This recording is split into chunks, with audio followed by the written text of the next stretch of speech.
আসসালামু আলাইকুম রহমতুল্লাহি ওয়া বারাকাতুহু। সবাইকে উদ্ভিদ শারীরতত্ত্বের লেকচার 4 এ স্বাগতম।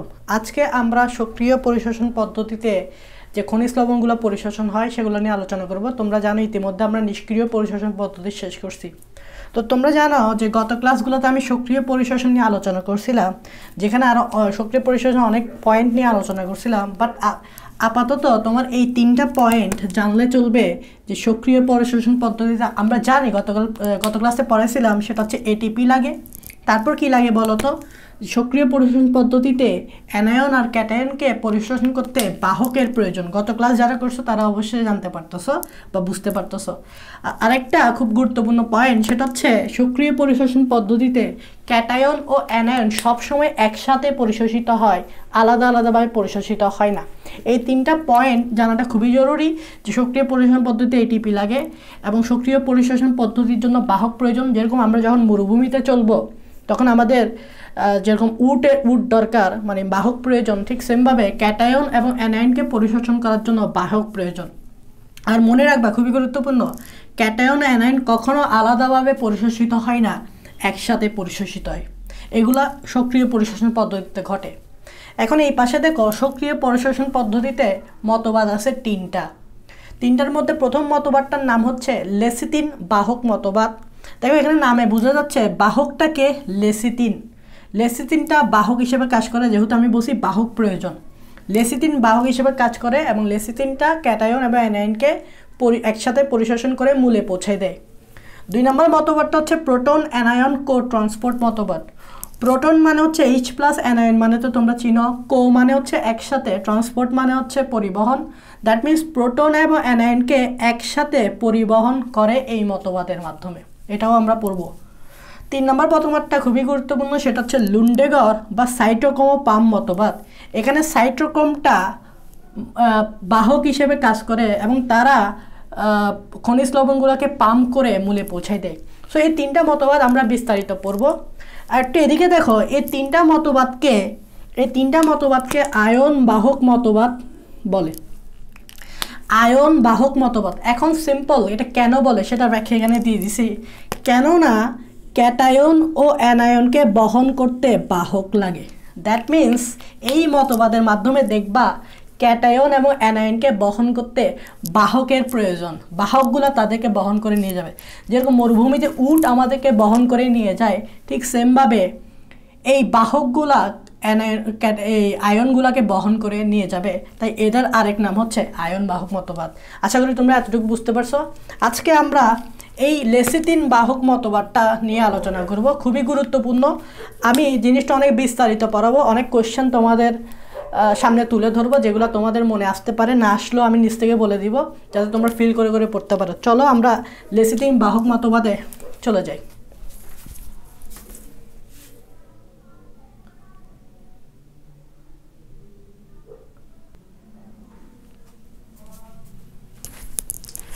দেখো আমরা এখন পড়বো লেসিতিন বাহক মতবাদ। দেখো এখানে নামে বোঝা যাচ্ছে, এখানে বাহক হিসেবে যে কাজ করবে তার নাম হচ্ছে লেসিতিন। বাহক হিসেবে যে কাজ করবে তার নাম হচ্ছে লেসিতিন। এখন স্বাভাবিক তোমাদের মনে প্রশ্ন জাগবে যে লেসিতিনটা ভাইয়া কি? তো লেসিতিন হচ্ছে কোষঝিল্লির অভ্যন্তরে অবস্থিত ফসফোলিপিড আয়ন। দ্যাট মিন্স তোমরা জানো আমাদের যে কোষঝিল্লি হচ্ছে দ্বিস্তর বিশিষ্ট, মানে কোষঝিল্লি কয় স্তর? 2 স্তর। আর এই 2 স্তর বিশিষ্ট কোষঝিল্লি মূলত ফসফোলিপিড দিয়ে তৈরি।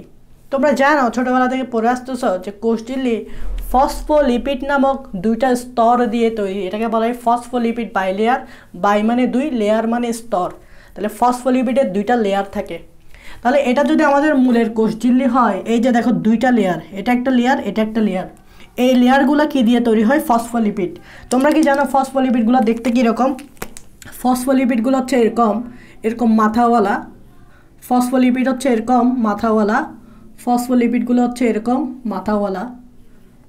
এই দেখো, এই যে এরকম মাথাওয়ালা, এবং এদের এরকম 2টা লেজ থাকে, এরকম 2টা লেজ থাকে।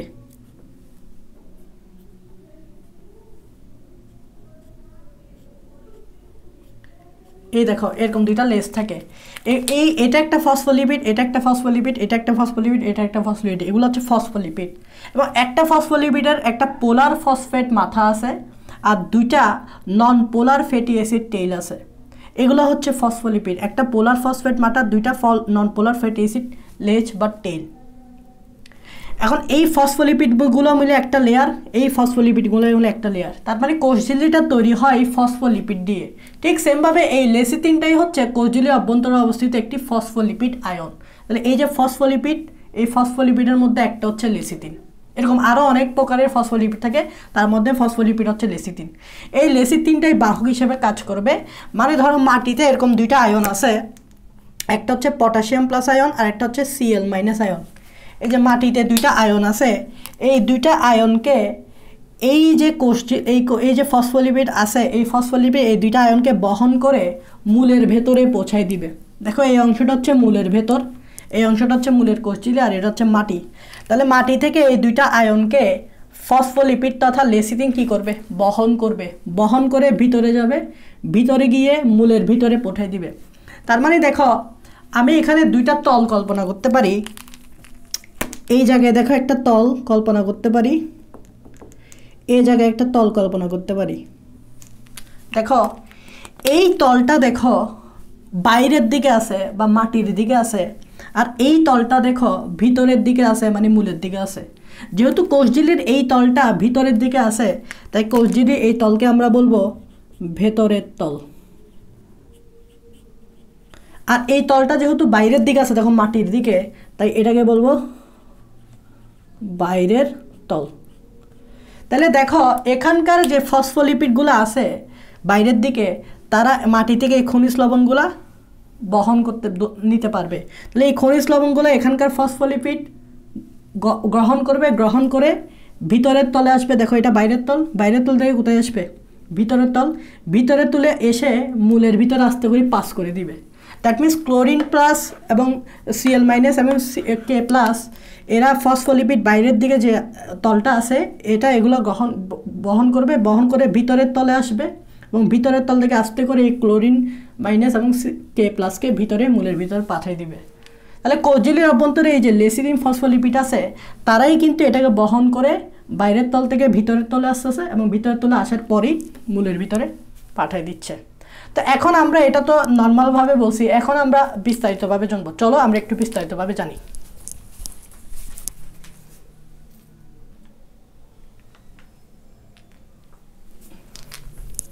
এখন দেখো আমরা বিস্তারিত জানার চেষ্টা করবো লেসিথিন বাহক মতবাদ। দেখো এটা হচ্ছে মাটির বাইরে মাটির অংশ, এটা হচ্ছে মূলের কোষঝিল্লি এবং এটা হচ্ছে মূলের ভেতরের অংশ। এই মাটিতে দুইটা খনিজ লবণ আছে, একটা হচ্ছে ক্যাটায়ন তথা K প্লাস পটাশিয়াম প্লাস, আর একটা হচ্ছে অ্যানায়ন তথা ক্লোরিন মাইনাস। এই দুইটা আয়নকে আমাকে মাটি থেকে মূলের কোষঝিল্লি ভেদ করে মূলের ভেতরে নিয়ে যেতে হবে, কিন্তু এরা নিজে নিজে যেতে পারবে না। এদেরকে বহন করে নেওয়ার জন্য একটা বাহক লাগবে। আর বাহকটা এতক্ষণ ধরে কি বলতেছি? লেসিথিন। এখন বাহকটা কোথায় থাকবে? ভিতরের দিকে থাকবে না বাইরের দিকে থাকবে? অবশ্যই বাইরের দিকে থাকতে হবে, কারণ পটাশিয়াম প্লাস এবং ক্লোরিন মাইনাস আছে বাইরের দিকে। তো এই যে বাইরের তলে দেখো, বাইরের তল, এই বাইরের তলে এখানে একটা লেসিথিন থাকবে, ফসফোলিপিড লেসিথিন। এই যে ভাইয়া দেখাচ্ছি, এই যে একটা ফসফোলিপিড আছে, নাম কি? লেসিথিন। এই লেসিথিন ফসফোলিপিড যেটা মূলের কোষঝিল্লির বাইরের তলে আছে, কারণ এই দুইটা তো বাইরেই আছে, মাটিতে আছে, এই জন্য। এখন এই লেসিথিনের একটা নেচার হচ্ছে, এই লেসিথিনের সাথে K প্লাস এবং Cl মাইনাস দুটাই যুক্ত হতে পারে। একটা মজার ব্যাপার দেখো, এই যে লেসিথিন ফসফোলিপিড আয়নটা আছে, এটার সাথে বোথ পটাশিয়াম প্লাস এবং Cl মাইনাস মানে ক্যাটায়ন এবং অ্যানায়ন যুক্ত হতে পারে। দ্যাট মিনস ক্যাটায়ন এবং অ্যানায়ন একসাথে শোষিত হবে, যেটা আমরা একটু আগেই বলছি। এখন দেখো এখানে কি এমন ম্যাজিক ঘটে, বা লেসিথিন কি এমন জিনিস যে সে পটাশিয়াম প্লাস এবং ক্লোরিন মাইনাস দুটাকেই বহন করে নিয়ে যেতে পারে। এটার আনসার অবশ্যই আমরা দিব, যদিও বইয়ে নেই, বাট আমি বলছি বায়োলজি ইজ লজিক্যাল, লজিক আছে এখানে। এটার আনসার আমি দিব, কেন লেসিথিন K প্লাস এবং Cl মাইনাস দোনোটাকে নিতে পারে, কেন যে কোনো একটাকে নিতে পারে না, দোনোটাকেই নিতে পারে, এটার আনসার আছে। আবার দেখো লেসিথিন যেহেতু দোনোটাকে একসাথে নিতে পারে, তো লেসিথিনকে বলা হয় অ্যামফোটেরিক ইন নেচার। হ্যাঁ, অ্যামফোটেরিক ইন নেচার মানে বোঝাচ্ছে এই লেসিথিনের প্রকৃতি হচ্ছে বোথ অ্যাসিড এবং বেসের, ক্ষারের মতো। তোমরা জানো যে উভধর্মী আমরা তখনই বলি যখন এটা অ্যাসিড এবং ক্ষার উভয়ের মতো আচরণ করে। সো এই লেসিথিন যেহেতু অ্যাসিড এবং ক্ষার মানে তথা ক্যাটায়ন এবং অ্যানায়ন উভয়ের সাথে যুক্ত হতে পারে, তাই এটাকে বলে অ্যামফোটেরিক ইন নেচার। দ্যাট মিনস বুঝাতে যাচ্ছি লেসিথিন ক্যাটায়ন এবং অ্যানায়ন উভয়ের সাথে যুক্ত হতে পারে। আমরা ক্যাটায়ন বলতে অ্যাসিডকে বুঝি, অ্যানায়ন বলতে বেসকে বুঝি, ক্ষারকে বুঝি। তাই লেসিথিনকে বলা অ্যামফোটেরিক ইন নেচার। এখন কেন লেসিথিনের তার কী এমন স্ট্রাকচার যে যার কারণে সে দোনোটাই বহন করতে পারে, তার কারণটা আমরা এক্সপ্লেন করব যখন আমরা লেসিথিনের স্ট্রাকচারটা জানব, তখন এক্সপ্লেনেশনটা পেয়ে যাবে। এখন দেখো এই লেসিথিন যখন এই দুইটার সাথে যুক্ত হবে তখন তোমরা জানো একটা কমপ্লেক্স তৈরি করবে, কারণ এটা একটা জটিল অবস্থা হয়ে গেছে। দুইটা ক্যাটায়ন, একটা ক্যাটায়ন একটা অ্যানায়ন আর একটা লেসিথিন, দুইটা জটিল একটা কমপ্লেক্স গঠন করবে এবং কমপ্লেক্স গঠন করার পর এটা বাইরের তল থেকে মাঝখানে আসবে। দেখো বাইরের তল, ভিতরের তল, আর এটা হচ্ছে মাঝখানের অংশ। দ্যাট মিনস এইখানে এরা মাঝখানে আসবে এবং মাঝখানে একটা কমপ্লেক্স তৈরি করবে। এই কমপ্লেক্সটার নাম হচ্ছে কি? Lecithin complex. এই যে একটা কমপ্লেক্স তৈরি করছে, মাঝখানে আসছে। এইবার তারা মাঝখান থেকে ভিতরে যাবে। কেন যাবে? উদ্দেশ্য হচ্ছে এই দুইটা আয়নকে মূলের ভিতরে পাঠাই দেওয়া, তাই না? তাই লেসিথিন কমপ্লেক্সটা বাইরের তল থেকে মাঝখানে আসবে, মাঝখান থেকে ভিতরের দিকে আসবে এবং ভিতরে আসার সময়, ভিতরে যাওয়ার সময় এই যে ভিতরের তল, তারা দুই ভাগে ভাগ হয়ে যাবে। মজার বিষয় দেখো, লেসিথিন কমপ্লেক্স যখন ভিতরের তলে আসবে, দেখো ভিতরের দিকে দিছি, তখন এই লেসিথিন কমপ্লেক্সটা ভেঙে যাবে, ভেঙে গিয়ে দুইটা জিনিস তৈরি করবে। দেখো একটা জিনিস হচ্ছে কি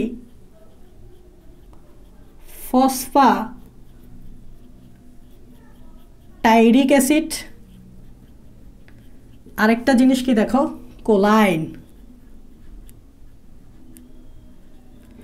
তাহলে এই লেসিথিন যখন ভিতরের তলে যাবে, দেখো এটা হচ্ছে ভিতরের তলের দিকে দিছি, তখন এই লেসিথিন কমপ্লেক্সটা ভেঙে যাবে, ভেঙে গিয়ে দুইটা জিনিস তৈরি করবে, একটা হচ্ছে ফসফোটাইরিক অ্যাসিড আর একটা হচ্ছে কোলাইন। এবার তোমাদের কাছে একটা হয়তো প্রশ্ন জাগবে যে ভাই এই দুইটা আয়ন কই গেল, পটাশিয়াম প্লাস কই গেল, ফ্লোরিন মাইনাস কই গেল, কারণ এগুলো তো বহন করে নিয়ে যাচ্ছিল। আছে এই যে দেখো ফসফোটাইরিক অ্যাসিড আছে, এটার সাথেই যুক্ত অবস্থায় থাকবে কে প্লাস ক্যাটায়ন, আর কোলাইনের সাথে যুক্ত অবস্থায় থাকবে Cl মাইনাস। দ্যাট মিনস ফসফোটাইরিক অ্যাসিডের সাথে এই কে প্লাসটা যুক্ত থাকে আর কোলাইনের সাথে Cl মাইনাস যুক্ত থাকে। এখন যেহেতু এরা ভিতরের তলে চলে আসছে, তাহলে বলো তো সুন্দর করে এই কে প্লাসটা কোথায় পৌঁছায় যাবে? ব্যাপন প্রক্রিয়ায় মূলের ভিতরে। তাহলে দেখো এই কে প্লাসটা সুন্দর করে মূলের ভিতরে ঢুকে গেল এবং কে প্লাস যখন ঢুকবে সাথে সাথে Cl মাইনাসও ঢুকবে, এই Cl মাইনাসটাও ব্যাপন প্রক্রিয়ায় সাথে সাথে ঢুকে গেল। তাহলে কে প্লাস ক্যাটায়ন এবং অ্যানায়ন একসাথে শোষিত হয়েছে না? দেখো একসাথে শোষিত হয়েছে। কেন একসাথে শোষিত হয় এটার একটা লজিক আছে, আমরা লাস্টের দিকে দিব। এই কে প্লাস এবং Cl মাইনাস কেন একসাথে শোষিত হয়েছে, কে প্লাস এবং Cl মাইনাস কেন একসাথে শোষিত হয়েছে এটার লজিক আছে, এটা আমরা দিব। তার মানে এই দুইটা আয়ন মাটিতে ছিল, এখন এটা মাটি থেকে কোথায় চলে গেছে? মূলের ভিতরে। তাহলে উদ্ভিদ খনিজ লবণ পরিশোষণ করে ফেলছে না? এতটুকু তো তোমরা ক্লিয়ার হইছো। আচ্ছা ভালো কথা। এখন তোমাদের মনে একটা প্রশ্ন জাগতেছে, ভাইয়া ফসফোটাইরিক অ্যাসিডটা কেন কে প্লাস নিছে, কেন ফসফোটাইরিক অ্যাসিডটা Cl মাইনাস নেই? এরকম একটা প্রশ্ন আসতেছে না? অথবা তোমাদের মনে এটা প্রশ্ন আসতেছে কোলাইন ভাইয়া Cl মাইনাস নিছে, কেন কোলাইন কে প্লাস কে নেই? উল্টাটাও তো হতে পারতো না? এটার আনসার আমরা পাবো যখন আমরা এই লেসিথিনের স্ট্রাকচার তথা ফসফোটাইরিকের স্ট্রাকচার দেখবো, কোলাইনের স্ট্রাকচার দেখবো। শিখতে হবে না, বাট দেখবো বোঝার জন্য। যখন তুমি লেসিথিনের স্ট্রাকচার দেখবা তখন তুমি বুঝে যাবা কেন লেসিথিন কে প্লাস এবং Cl মাইনাস দুটার সাথে যুক্ত হতে পারে। তারপর তুমি এটাও বুঝে যাবা কেন ফসফোটাইরিক অ্যাসিড শুধুমাত্র কে প্লাসের সাথে যুক্ত হয়, কেন কোলাইন শুধুমাত্র Cl মাইনাসের সাথে যুক্ত হয়, উল্টাটা কেন ঘটে না, এটার আনসার পেয়ে যাবা। সে একটু ধৈর্য ধরতে হবে। আচ্ছা এখন দেখো, তোমার কি মনে হয় লেসিথিন ভেঙে গিয়ে যখন কোলাইন আর ফসফোটাইরিক হয়েছে তখন কি আবার লেসিথিন তৈরি হবে না? মানে এতটুকু স্টপ থাকবে? দেখো এতটুকু যদি স্টপ থাকে এটা কিন্তু সমস্যা। কেন সমস্যা বলি, কোলাইন যখন এই দুইটা আয়ন নিয়ে যখন ভিতরের দিকে ভেঙে গেছে তখন এটা নষ্ট হয়ে গেছে, এটার অস্তিত্ব নাই আর, এটা নষ্ট হয়ে গেছে। ভেঙে যাওয়া মানে কি নষ্ট হয়ে যাওয়া। এখন এতটুকু যদি স্টপ হয় তাহলে তুমি বলো লেসিথিন কি আর কোনো আয়ন নিতে পারবে ভবিষ্যতে? বা উদ্ভিদের আরও আয়ন দরকার আছে, তো আরও আয়ন দরকার হলে আরও আয়নগুলো লেসিথিনের মাধ্যমে যাবে না তো, কারণ লেসিথিন এখানে ভেঙে গেছে, ভেঙে যাওয়া জিনিস দিয়ে কি তুমি কিছু করতে পারবে আর পরবর্তীতে সেটা ইউজ করতে পারবে বা পারবে না? তার মানে সেটাকে আমাকে রিসাইকেল করতে হবে না, মানে একটা চক্র করতে হবে না। মানে এই যে লেসিটিন ভেঙে গিয়ে ফসফেটিক অ্যাসিড আর কোলাইন হইল, এখান থেকে আবার আমাকে লেসিটিন তৈরি করতে হবে না। কারণ লেসিটিন যদি আবার তৈরি না হয় আবার আয়ন শোষণ করতে পারবে না, কারণ এটা তো আমরা একবার আয়ন শোষণ করছি, উদ্ভিদের তো আরও দরকার পড়বে, তো আরও দরকার পড়লে আবার লেসিটিন আসতে হবে। দ্যাট মিনস এটা এভাবে চক্রাকারে চলতে হবে না। চক্রাকারে না চললে তো লেসিটিন এভাবে আয়ন দিতে পারবে না। আয়নকে একবার দিলে হবে, বারবার দিতে হবে না। দ্যাট মিনস এভাবে চক্রটা চলতে থাকবে, লেসিটিন তৈরি হবে, তারপর আয়ন দিবে, ভেঙে যাবে, আবার লেসিটিন তৈরি হবে, এরকম একটা চক্র চলতে থাকবে, তাই না? আচ্ছা দেখো, এখানে একটা জিনিস বলি নাই, লেসিটিন কমপ্লেক্সটা যাতে ভেঙে গেছে, ভেঙে যাওয়ার কাজ হচ্ছে কার? এনজাইমের। এখানে একটা এনজাইম আছে, ওই এনজাইমটার নাম একদম সোজা লেসিথিনেস। তোমরা মনে রাখবা, কখনো যদি নামের শেষে এইস শব্দটা দেখো, এটা বোঝায় এনজাইম। এখন এই এনজাইমটার নাম লেসিথিনেস কেন হয়েছে? কারণ হচ্ছে এটা লেসিথিনকে ভাঙছে, যাকে ভাঙবে তার অনুযায়ী নাম দিতে হবে। এখন আমাদেরকে কি করতে হবে? এখান থেকে আবার লেসিথিন তৈরি করতে হবে, কারণ চক্রটা যদি না চলে খনিজ লবণ আর শোষণ করাইতে পারবো না, খনিজ লবণ বারবার শোষণ করতে হবে। এই জন্য আমরা দেখবো এই ফসফেটিক অ্যাসিড কোলাইন মিলে একটা জিনিস তৈরি হবে, দেখো চক্রটা ফিল আপ করার জন্য। এই জিনিসটার নাম হচ্ছে অ্যাসিটাইল, এই জিনিসটার নাম হচ্ছে অ্যাসিটাইল কোলাইন। এবং মনে রাখবা, কখনো যদি কোনো জিনিস তুমি তৈরি করতে চাও তাহলে তোমার এটিপি মানে শক্তি লাগবে। কি লাগবে? এটিপি। তার মানে এখানে এটিপি লাগে। এখন বুঝতে পারছো, যেহেতু এটিপি লাগে তাই লেসিথিনকে বলা হয় কি? সক্রিয় পরিশোষণ। আমরা কিন্তু বারবার বলতেছি সক্রিয় পরিশোষণে কি লাগে? শক্তি তথা এটিপি লাগে। তাহলে তোমরা প্রমাণ পাইছো যে লেসিথিন বাহক মতবাদ যে সক্রিয় পরিশোষণ মতবাদ কেন? কারণ এখানে এটিপি লাগে। এখন এই অ্যাসিটাইল কোলাইন থেকে তারপর এই লেসিথিন তৈরি হবে। দেখো লেসিথিন আবার তৈরি হয়ে গেছে, লেসিথিন এখানে ভেঙে গেছিল, ভেঙে গিয়ে আবার জোড়া লেগে আবার লেসিথিন তৈরি হয়ে গেছে। তো আবার লেসিথিন তৈরি হলে কী হবে? আবার আরও দুইটা আয়ন ভিতরে নিয়ে যাবে, ভিতরে নিয়ে গিয়ে আবার ভেঙে যাবে, পাস করে দিবে, আবার লেসিথিন হবে, আবার লেসিথিন ভিতরে গিয়ে ভেঙে গিয়ে পাস করে দিবে, আবার লেসিথিন এভাবে চক্রাকারে চলতে থাকবে। এখানেও একটা এনজাইম কাজ করে, যেহেতু এটার নাম কোলাইন তাই এনজাইমটার নাম হবে কোলাইন এস্টারেস। নামের শেষে এস থাকলে কি বলছি? এনজাইম, যেহেতু এটা কোলাইনের উপর অ্যাক্ট করে। তাহলে আমরা মোটামুটি লেসিথিন বাহক মতবাদ শিখে ফেলছি। এটাই হচ্ছে লেসিথিন বাহক মতবাদ, যেখানে লেসিথিন দুইটা ক্যাটায়ন এবং আয়নকে একসাথে বহন করে বাইরের তল থেকে ভিতরের তলে গিয়ে ভেঙে যাবে, ভেঙে গিয়ে তারপর এই দুইটা আয়ন পাস করে দিয়ে আবার জোড়া লেগে আবার লেসিথিন হবে, আবার এভাবে চক্রাকারে চলতে থাকবে। এতটুকু ক্লিয়ার? এখন তোমাদেরকে এটা বোঝাতে হবে যে কেন লেসিথিন এই দুইটাকে একসাথে নিতে পারে। এটা একটা, কেন লেসিথিন এই দুইটা একসাথে নিতে পারে, কেন ফসফেট কে প্লাস নেয়, কেন ক্লোরিন মাইনাস না, বা কেন কোলাইন ক্লোরিন মাইনাস নেয়, কেন কে প্লাস না, এটার আনসার আমরা দেখবো, বুঝবো যদি লেসিথিনের স্ট্রাকচার বুঝতে পারি। আরেকটা জিনিস জানবো যে কে প্লাস আর সিএল মাইনাস কেন একসাথে পরিশোষিত হয়, এই দুইটার লজিক্যাল আনসার দেখবো। ঠিক আছে?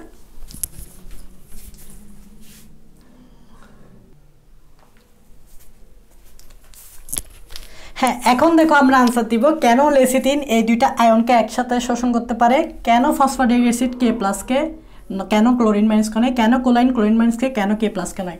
দেখো এখানে যে জিনিস স্ট্রাকচারটা আছে এটা তোমার শেখার দরকার নেই, জাস্ট জানার জন্য। এই স্ট্রাকচারটাই হচ্ছে লেসিথিনের স্ট্রাকচার। এটা কিসের স্ট্রাকচার? লেসিথিন লিখে দিছি ভাইয়া। এখন তুমি দেখো এই লেসিথিনের যে জটিল স্ট্রাকচারটা আছে, এখানে দুইটা চার্জ আছে, ভালোভাবে ফোকাস করো।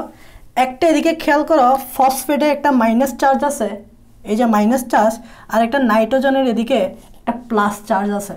এখন তোমরা আমাকে বলো, এটা যেহেতু মাইনাস, তাহলে মাইনাস কার সাথে যুক্ত হয়? পজিটিভের সাথে, বিপরীতধর্মী। তাহলে এখানে পজিটিভকে ক্লোরিন প্লাস, তাই ক্লোরিন প্লাস সুন্দর করে এখানে এসে যুক্ত হবে। দেখছো কেন ক্লোরিন প্লাস যুক্ত হয়েছে লেসিথিনের সাথে? আবার দেখো এখানে যেহেতু পজিটিভ চার্জ, পজিটিভ কার সাথে যুক্ত হয়? নেগেটিভের সাথে।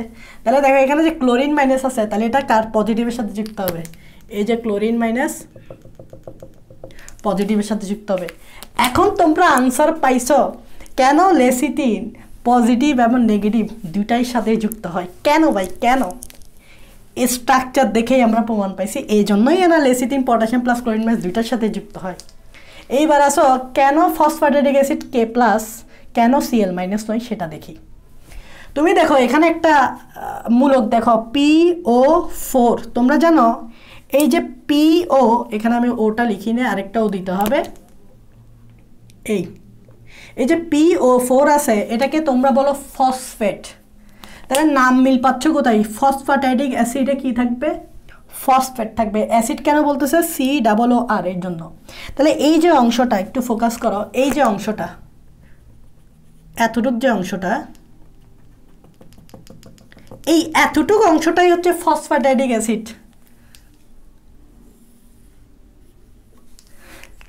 এতটুকু অংশটাই হচ্ছে ফসফেটের অ্যাসিড, ফসফেট গ্রুপ আছে। আর দেখো ফসফেটিক অ্যাসিড সাথে কে যুক্ত আছে, K+, তাই ফসফেটিক অ্যাসিডের সাথে কে যুক্ত আছে, K+, নট Cl-। এইবার দেখো এই বাকি যে অংশটা আছে, এই যে বাকি যে অংশটা আছে, এই বাকি অংশটাই হচ্ছে তোমার কোলাইন। এখন দেখো কোলাইনের সাথে কে যুক্ত আছে, Cl-, এজন্যই কোলাইনের সাথে Cl-। এখন তোমরা প্রমাণ পাইছো কেন লেসিথিন বোথ Cl- এবং K+ এর সাথে যুক্ত হয়, কেন ফসফেটিক অ্যাসিড K+ এর সাথে যুক্ত হয়, নট Cl-, কেন কোলাইন Cl- এর সাথে যুক্ত হয়, নট K+। দেখো বায়োলজি ইজ লজিক্যাল, তোমাদেরকে আমি প্রুফ করাতে পারছি আশা করি। এইবার আসো, এই যে ক্যাটায়ন মানে K+ এবং অ্যানায়ন, এই দুইটা আমি সবসময় বলতেছি কি একসাথে পরিশোষিত হবে, আলাদা করে না। কেন একসাথে পরিশোষিত হবে এটার লজিক আছে, উত্তর হচ্ছে চার্জ ব্যালেন্স করার জন্য। এটা আমি তোমাদেরকে প্রমাণ দিচ্ছি কেন K+ আর Cl- একসাথে শোষিত হবে, তারপর আমাদের ক্লাস শেষ।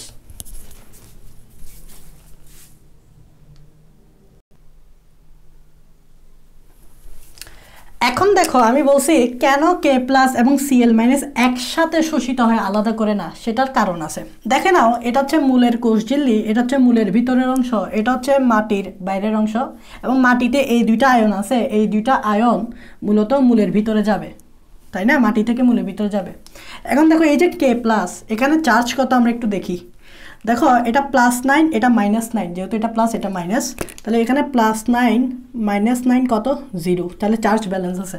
খেয়াল করো এখানেও +9, এখানেও -9, তাহলে +9 -9 কত? 0, ব্যালেন্স আছে। এবার চিন্তা করো এখান থেকে একটা K+, এখান থেকে একটা K+ এখানে চলে গেল, মূলের ভিতরে চলে গেল। কয়টা? একটা। কয়টা? একটা K+ চলে গেলে একটা পজিটিভ চার্জ চলে যাচ্ছে, তার মানে এখানে আমাকে একটা পজিটিভ চার্জ অ্যাড করতে হবে, একটা পজিটিভ চার্জ অ্যাড করতে হবে। দেখো তখন কত হয়ে গেছে? 1। এতক্ষণ ব্যালেন্স ছিল মানে 0 ছিল, এখন চার্জ কত হয়ে গেছে? 1 হয়ে গেছে। এখন এটাকে আমাকে ব্যালেন্স করতে হবে না, মানে আবার আগের মতো 0 আনতে হবে না, কারণ এখানে তো এখন পজিটিভ চার্জ হয়ে গেছে। চার্জ সবসময় ব্যালেন্স থাকতে হবে, আগে যেরকম ছিল সেরকম থাকতে হবে। আগে 0 ছিল কিন্তু এখন হয়ে গেছে 1। তো এটাকে ব্যালেন্স করার জন্য আমরা কি করবো বলো তো? এবার এই Cl- পাঠাই দিব। কয়টা? একটা। এখন একটা Cl- পাঠানো মানে কি? একটা -1 পাঠানো। তার মানে এখানে এবার তুমি কি অ্যাড করতে হবে? -1, তাহলে ইকুয়াল টু কত? 0। কি হয়ে গেছে? 0 হয়ে গেছে, আগের মতো ব্যালেন্স হয়ে গেছে। এই জন্য তুমি যখন একটা K+ পাঠাবা, এই দেখো একটা K+ পাঠাবা, একটা K+ এর সাথে সাথে একটা Cl- পাঠাতে হবে, কারণ একটা K+ এর সাথে একটা Cl- পাঠালেই তখন চার্জ ব্যালেন্স থাকবে, বিকজ উই নো +- 0। এই জন্যই সবসময় K+ এবং Cl- একসাথে পাঠাতে, একসাথে কি করতে হয়, বিষয়টা। এটাই হচ্ছে আনসার। আশা করি তোমরা লেসিথিন বাহক মতবাদ বুঝে গেছো।